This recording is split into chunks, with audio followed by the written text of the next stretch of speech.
It's a beautiful day in Kentucky. We're having this little cookout and working on cars. Putting a nitrous Proton kit just like the one that's in mine and Brandon's car. Austin's over here helping us out. Got the families over, cooking out, jumping on the trampoline and watching some SpongeBob in the house. We had to take the fuel rail off because it's got a aeromotive fuel pressure regulator on it. And we could not get our little tool in there to take the valve stem out, because you have to take the valve stem out when you put nitrous on there, because the nitrous line don't have, like a typical fuel pressure gauge, it has a thing that'll push that valve down, but the nitrous line, it don't have that thing that pushes that down. So if you hook up nitrous and you don't take that valve out and you spray nitrous, you're not going to have any fuel. You're going to have straight nitrous and you're going to blow your motor up. So we had to take the fuel rail off to get the Schrader valve stem out. We got that out, and then he got the line back on there, and now we're just putting it all back in. That's where we're at right now. There's Brandon's LT1. It's a pretty one. I like it. A lot better looking than mine. And I tell you what, man, he took this thing to the drag strip. It's just got bolt-on CC 503 cam. I did a little bit of tuning on it, not much. And he's running a street tire, just a Cooper street tire. I don't know what the tread wear on. It's a 360. That's a hard tire, man. No, that might even, yeah, it says 380. So that's not even a 200 tread tire or anything like that. That's a hard tire. And I tell you what, this thing was running 12.6s and it was launching. But there's quite a bit of suspension. Whoever had the car before, they did a lot of suspension work. I don't know how good you can see down there, and I'm not getting down there right now, but yeah, that is impressive for the, he was getting like 1760s. That on a 360 tire, treadwear 360 tire, man, that is ridiculously good. But we're going to put a 150 shot on it. I'm going to put a tune on it. And we're going to see if we can't get in the low 11s. Might even get in the 10s on a 150 shot. But they're over there racing right now. I live right by the drag strip in Clay City. I don't know if y'all can hear that through the phone there, but yeah, they're over there racing. And my son's coming up Wednesday night actually, from Texas. We're going to take that one for a dyno tune. Already did all the testing on that. The nitrous works with the RPM setting in the nitrous mini, and it pulls the timing like it's supposed to, so everything works on that. So hopefully all three of us will be at the drag strip. Hopefully he can get in the 10s and we can get mine and the Trans Am in the 9s. So we're gonna put the solenoids right here where I got mine. He's got the SS hood, so it should clear it. That is the SS hood, right? I don't know the difference between them. Then Austin here, he's got him a, was it 2012? 2013 5.0 Mustang. It runs, it's got bolt-ons, E85. It runs mid-12s, but he's putting a is it a blower or a supercharger? Supercharger. Supercharger on his root style. I call those blowers. The ones that run off the belt, I call them superchargers, and then turbos. You say you had a set of this? But yeah. And then once he gets that all on there, he's going to take it to the dyno and get it dyno tuned. So maybe he'll be able to run with us LT1s. We got to oblong the holes a little bit on the Proton there to fit on the bracket. And then this middle hole, we just put a little silicone in it and make sure it don't leak no air. On this right here, that's a Selsun Blue bottle. We cut the bottom off of it. We took the Donkey Kong looking thing off there. That's what I always called that thing. So what we're going to try to do is we're going to try to put a hole right in that, and that's where we're going to put the shark nozzle. But now I think he is eventually going to get a 1 LE elbow. But for now, that's what we're doing. Still got the cookout going. Everything's doing good. I worked at, food in before there, my legs got bad and sausages, stuff, I worked at hamburgers, Cracker Barrel for 16 years. hot dogs. Yeah. Chips and dips. Working on the cars. Beautiful day, man. Beautiful fun day. Alright, so that's what we wound up with. We used Gorilla Glue all the way around it. We're going to clean that up some, but yeah, if you line all that up, it's straight even with the middle, so it should hit that other full straight. And actually, we're going to put a clamp around this too, right there. But man, I tell you what, that is tight. It ain't going nowhere, I promise you that. But he's going to put a big clamp around it up here too. But it's sturdy. I mean, it's sturdy. It ain't going nowhere. But yeah, that's what we got until he can get to 1 LE elbow. So we're going to put that on, and we're do the lines for, put the jets in there. I think he's going to start with the 150 shot, and then run the lines from the nozzle up to the solenoids, and then we're going to do some wiring. All right, we got the jets in there. We got a 62 on the nitrous side.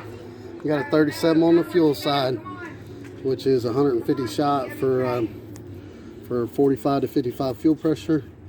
And then he's got an adjustable fuel pressure regulator, so we're going to set the fuel pressure to 50. So that's where we're at now. Now we're going to put that on, put the lines on, then we can do some wiring. All right, so what we did now is we hooked the lines up. If you put the nozzle down there where you can't see it, before you put your elbow back on, make sure you mark your lines, because you want to make absolutely sure that the fuel goes to the fuel on the nozzle, and the nitrous goes to the nitrous on the nozzle. You always want to double check it and make sure that is correct. And then we ran the nitrous line the same way I did on mine through the computer. We took the computer out. It's right there. Just 2 bolts hold it in right there. And then we ran that, cut a little T in the grommet and ran it through there for the computer grommet. It's hard to see right there. There it is. And then we ran that back through here. We took the kick panel out, ran it through there. Then we took this panel out and ran it up through there and then to the trunk. Now, what we're doing next is we're taking out the panel underneath the steering wheel there. We're going to use one of these things to find a keyed hot, just like that one. That one's for the wideband. We're going to do that again with this one keyed on. That's going to go to the switch, which we're probably going to put down here somewhere. Drill a hole and put it down there. And then that switch is going to come out here to the relay, which we're probably going to put over there somewhere. That's where we're at right now. Alright, so here's where he decided to put his switch. It's a good idea. I like it. And on these switches on the back, this one's got 2 silver and a copper looking one.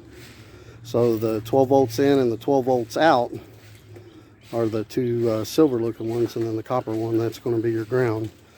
So we're coming off that little plug-in red thing. That's going to be our key on hot. Well, we ain't put it in there yet. That one's for the wideband we got in there. We're going to put one of those in there, and that's going to be our 12 volt key on. It's going to go to the bottom silver terminal, and then the 12 volts middle one is going to be our 12 volts out. We're going to run that to our wide open throttle switch, and then for the light to work on the switch, the copper one is going to go to a ground. So that's what we're hooking up right now. Austin's hard at it. Brandon put the switch in here.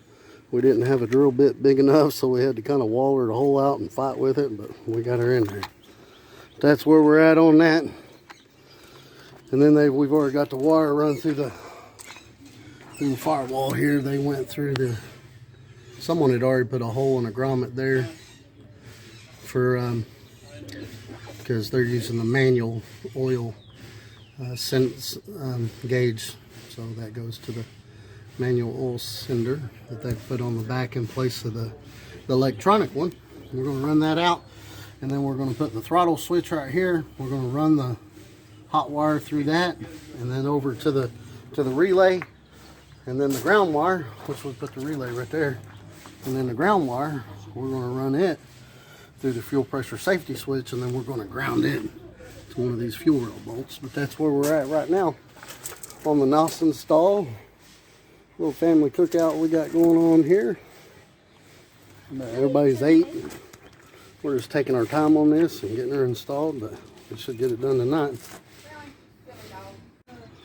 Alright, so we found a switch 12 volt fuse right here, the bottom one over from the bottom.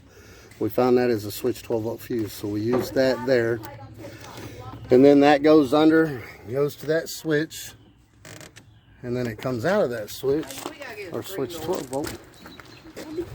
And then we're going to bring that up to the wide open throttle switch. Then we're going to put wire loom on all this. And then we come out the top, and that one's going to go over to the red wire on the relay. So that's where we're at right now. We about got her licked. Just a little bit more wiring.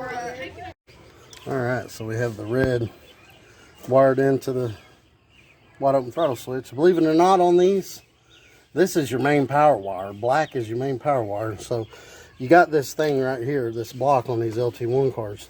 It actually supposed to sit up here, but the line for the positive terminal ain't long enough. It's supposed to sit up here like that, but we're going to go to the power right there. And you also got a ground block on these cars right here, both on the passenger side. And now we're going to run this black straight to the power. Alright, so this green wire, this is going to be your main power wire for your solenoid. So it's going to go to the red. These come out already. The solenoids are inside this box here. And they've already got them wired together on the red and the black. Your red's your 12 volt and your black's your ground. So that black, it's just going to go to straight ground somewhere. Then this red one, it's going to come over here to the green wire. Okay, and that's going to supply the main 12 volts. And then this wire is going to go to ground. Now, he is going to install fuel pressure safety switch. It ain't came, he's already got it ordered. But now when we get the fuel pressure safety switch, it's going to go through the fuel pressure safety switch and then go to ground. Now, the blue wire is for like, if you have an ignition box, this supplies the 12 volts to the ignition box and pulls the timing. So you got the main 12 volts going through this black wire, and then when the relay closes the circuit, then that comes out this green wire and goes to the solenoids, turns the solenoids on. And then your white wire is your ground to close the relay, and then the red wire that we've came off the wide open throttle switch for our 12 volt in, that's going to be the power to the red wire that goes to the relay, that's going to close the relay to complete the circuit to send power out these wires. Okay, and again, this is going to be for your ignition box. Now, if you buy the Nitrous Express Maximizer EZ Progressive like I have, do not use this to pull your timing, because I checked on mine, and when you plug that Progressive in there, and it throttles the solenoids, you know, for the percentage to ramp it in, it also throttles this wire. So your ignition box is going to be freaking out because it's going to see power, lose power, see power, lose power. So if you ever was to do that, ignition box with the Progressive Easy controller or any kind of controller that's going to hook to the relay, I would come off the 12 volt top of the wide open throttle switch. So when the wide open throttle switch closes, then that 12 volts will go to the ignition box and turn the ignition box on. But yeah, that's where we're at. We're going to run green to red on the solenoids. We're going to run that black to a big ground around here to the big ground over here. And then the white wire, we're just going to ground it out for now until he gets his fuel pressure safety switch. And then we're going to run that white wire through the fuel pressure safety switch. And that's pretty much it. Once we get that all buttoned up, we're going to turn the key on and we're going to arm the nitrous. I'm going to put a bottle on it. I'm going to hit that wide open throttle switch, and we'll watch some nitrous spray out of the front of that. Alright. Alright, so we got the relay all wired in like I said previously. The white wire that we're going to send for the ground for the fuel pressure safety switch. We just got it wired right there for now. And we left a little extra wire because the fuel pressure safety switch is going to go right there. So it's all wired up. We're going to stick a bottle on it, and we're going to arm it, and we're going to hit that throttle, wide open throttle switch, and we're going to watch some nitrous shoot out the front of it to test it, because I think that's going to be a cool way to test it. Okay. All right, so we got it all hooked up. He's hooking the battery back up. I forgot to mention, anytime you do electrical work on a car, unhook your battery. But we're about to see the moment of truth. See how good Austin over here did on his wiring. I showed him where to do it, and then he did it all. I think he's got it all set up like it should be.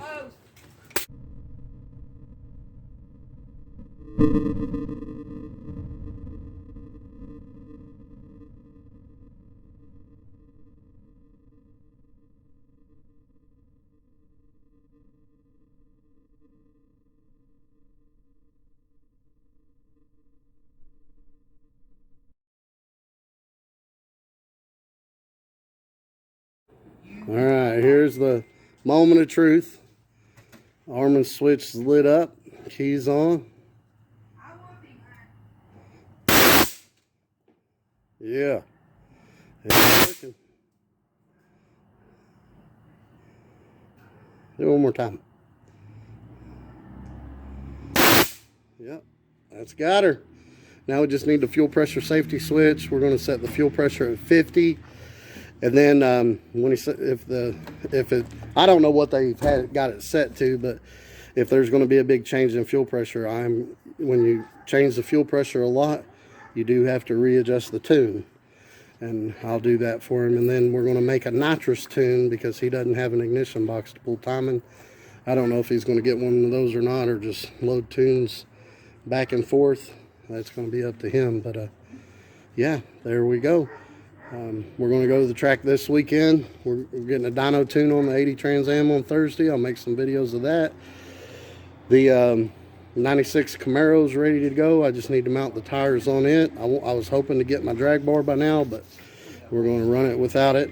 We're going to spray it a little bit. We're going to spray the 80 Trans Am. We're going to spray this bolt-on gears cam, CC503 cam LT1.